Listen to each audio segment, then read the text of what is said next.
ایک بڑی دلچسپ مثال یہ بھی ہے کہ ایک استاد نے اپنے شاگردوں کو ایک سیب اور ایک چھری دے دی، جاؤ جہاں کوئی نہیں دیکھتا وہاں کاٹ کے لے آؤ۔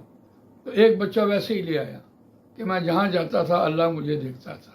اصل تقویٰ یہ ہے کہ اللہ کی یاد، اللہ کا ڈر، اللہ کا خوف، اللہ کی محبت انسان کے دل میں پیدا ہو کہ وہ مجھے دیکھ رہا ہے، کہ وہ مجھ سے ناراض نہ ہو جائے۔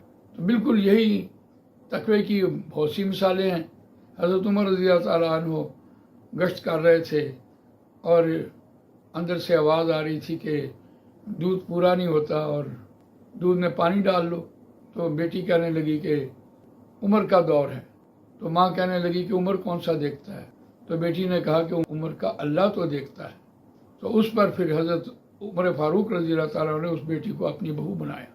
بالکل اسی طرح حضرت عمر رضی اللہ تعالیٰ عنہ کہیں گئے اور انہوں نے جو ریوڑ چرا رہا تھا اس سے ایک بکری مانگی۔ اس نے کہا نہیں، میں اس کا تو مجاز نہیں ہوں کہ میں آپ کو دے دوں، یہ تو میرے آقا کی ہے۔ تو کہنے لگے کہ آقا کون ہے؟ وہ کون سا دیکھ رہا ہے؟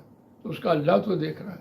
تو یہ تنہائی میں تقوی اختیار کرنا، اپنی تنہائی کو پاک کرنا، یہ تقوی ہے۔